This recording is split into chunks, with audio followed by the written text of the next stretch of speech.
Chandrashekhar ji, I wish I offer my best wishes to Om Birla. I hope that he will stop the executive encroachment into legislature. I remain neutral. धन्यवाद। Honorable Speaker, Birla ji is very kind enough to you. He has given you opportunity to बोलूं be sir? member of joint बोलूं sir? parliament. Please, धन्यवाद sir.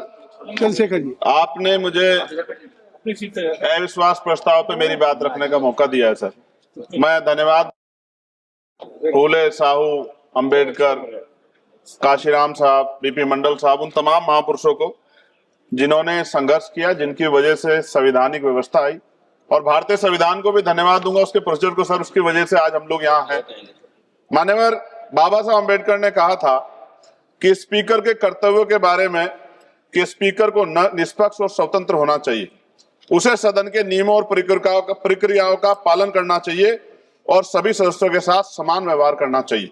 उन्होंने यह भी कहा कि speaker को सदन की कार्रवाई को सुचारू रूप से चलाने के लिए आवश्यक कदम उठाने चाहिए, उसे सदन के सदस्यों को अपने विचार व्यक्त करने का अवसर देना चाहिए और सदन की गरिमा बनाए रखना चाहिए। बाबा साहब ने स्पीकर की भूमिका को बहुत महत्वपूर्ण माना और कहा कि वो सदन के संरक्षक। कभी सर इधर से व्यवस्था होती है, कभी इधर ये वाले नहीं चाहते, सत्ता पक्ष वाले, और हाउस डिजोल्व हो जाता है सर। और हम जहां से चुन के आते हैं सर, वो लोग उम्मीद करके बैठते हैं कि इस आदमी को वोट दिया, ये जाके हमारे विषय को उठाएगा, और हम ठगे से होकर चले जाते हैं सर। यहाँ से कितने ऐसे रूलिंग है सर, चाहे वो शॉर्ट नोटिस हो, चाहे हाफ और टाइम हो सर, एडजमेंट मोशन हो सर, आज तक नहीं देखा हमने। कॉलिंग अटेंशन पे अभी तक वो नहीं हुई। 193, 184 सर, इतने हमने दिए, कहीं गायब हो गए, पता ही नहीं चला सर। ईरान पे चर्चा होनी चाहिए थी सर, हल्ला मचा। क्यों सर?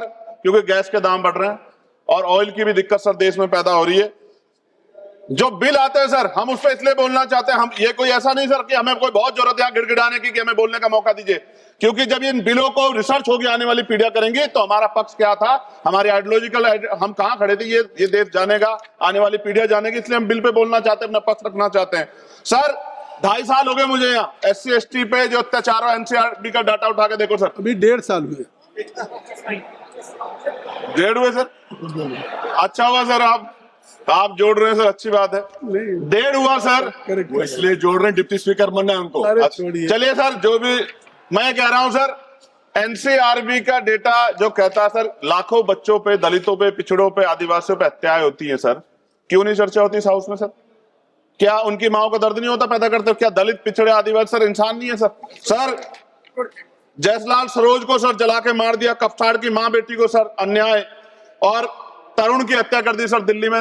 मेरा सर दिक्कत ये है हम लोगों की, अगर हम यहां नहीं बोलते हैं तो हमारे क्षेत्र के लोग कहते हैं कि बोलना चाहते हैं, यहां लड़ते हैं तो हम ऐसे दिखते जैसे हम सर भीख मांग रहे हो, अपमान का घूंट पीते हैं सर हम इस सेशन में कि हम अपनी बात को रख सके, और हम अपनी बात भी पूरी नहीं कर पाते सर, क्योंकि आप वहां से ऑर्डर कर देते हो कि खत्म करो, खत्म खत्म। हमने तो आदरणीय होम मिनिस्टर बैठे, उनसे आग्रह किया कि सर आप चैम्बर में चले जाओ थोड़ी देर, कम से कम हम लोग बोल लेंगे अपने लोगों के विषय के बारे में, क्योंकि जब से वो बैठे हैं जिस तरह के इनसिक्योर आप हो रहे हैं, वो तो किसी छिपावा नहीं है, बिल्कुल नहीं छिपावा है। मैं तो आग्रह करूंगा आदरणीय गृह मंत्री जी थोड़ी देर बैठ जाए सर, अगर तो हम लोग को बोलने का मौका मिल जाए। सर एक सेकंड, आप सबको समझ मिल रहा है सर, आप बहुत, आपका सबसे ज्यादा आप चेक कर लो, सबसे ज्यादा आपका होता है सर। डिप्टी स्पीकर नहीं बनाया गया सर, चेयर और पैनल की जरूरत नहीं पड़ती आज, अगर डिप्टी स्पीकर बन जाता सर। जब हम प्रोटेस्ट करते थे तो बहुत सारे IB के अधिकारी हमें वहां बाहर मिलते थे सर, आजकल हम उनको अंदर भी देख रहे हैं। क्या स्पीकर साहब को पता है इस बारे में? सर भारतीय संविधान के अनुच्छेद 98 में संसद के प्रत्येक सदन के लिए एक अलग से सचिवालय का प्रावधान है। ओवैसी साहब उस पर बात कर रहे थे। यह अनुच्छेद संसद के प्रशासनिक और विधायी कार्यों को स्वतंत्र रूप से संभालने के लिए कर्मचारी नियुक्त करने और उनकी भर्ती और सेवा शर्तों को संसद द्वारा कानून बनाकर नियंत्रित करने की शक्ति देता है। लेकिन महोदय पिछले 10-15 वर्षों से लोकसभा में सचिवालय के रिटायर्ड अधिकारी जो चला रहे हैं, जो कि पहले कभी नहीं हुआ, कभी डिस्कस नहीं होता सचिवालय के कर्मचारियों, नहीं सचिवालय कर्मचारियों को खत्म कर रहा हूं, मुझे बोलने दो सर, बोलने दीजिए ना। आप बोलिए, विधायिका में कार्यपालिका की दखलंदाजी पिछले कुछ सालों में शुरू हुई है, ऐसा स्पीकर साहब पे बोल सकते हैं, सचिवालय कर्मचारियों अधिकारियों पर से विश्वास उठ गया पिछले कई वर्षों से। यहाँ मैं बताऊंगा इसका रीजन सर, यहाँ पर से भारत सरकार के ब्यूरोक्रेट डिप्यूटेशन पे आ रहे हैं। लोग खत्म कर रहा हूं, एक पेज है, लोकसभा की स्वतंत्रता को धूमिल करे, क्या इन अधिकारियों सरकार के अधीन कार्य किया है? कई स्टैंडिंग कमेटी की रिपोर्ट में सरकार को संसद की तरफ से निर्देश करने का इन्हें डर लगता है। ये संसदीय परंपरा सर आखिरी पेज सर, 1 मिनट 30 सेकंड दीजिए सर। सर क्यों कह रहा हूं, कितने डिपार्टमेंट ऐसे हैं जहां अभी बैकलॉग है सर, और यहां भी है सर 40% ज्यादा SC ST OBC के धन्यवाद। बच्चों के हक। सर 30 सेकंड भी नहीं दे रहे आप 30 सेकंड आप मना कर दिए। मैं तो सच कह रहा हूं। तो आज आप बोल दीजिए। मान्यवर बहुत सारे बैकलॉग हैं, SC ST के बच्चों को, OBC के बच्चों को अधिकार मिलना चाहिए, नौकरी रोजगार मिलना चाहिए, इसलिए मैंने इस बात को उठाया। कई वर्षों से लोकसभा में नियमित नियुक्ति भी नहीं हुई, रिटायर्ड कर्मचारियों को समाप्त कॉन्ट्रैक्ट करिए। रखा है। माननीय लोकसभा के सदस्यगण, कर्मचारियों के निकट में अब सरकारी सर हो गया, समाप्त हो करा गया। मेरी सरकारी बात घर भी की माने। व्यवस्था सुनिश्चित की जाए। अब आपकी बात खत्म हो गई। अब समाप्त कर दें।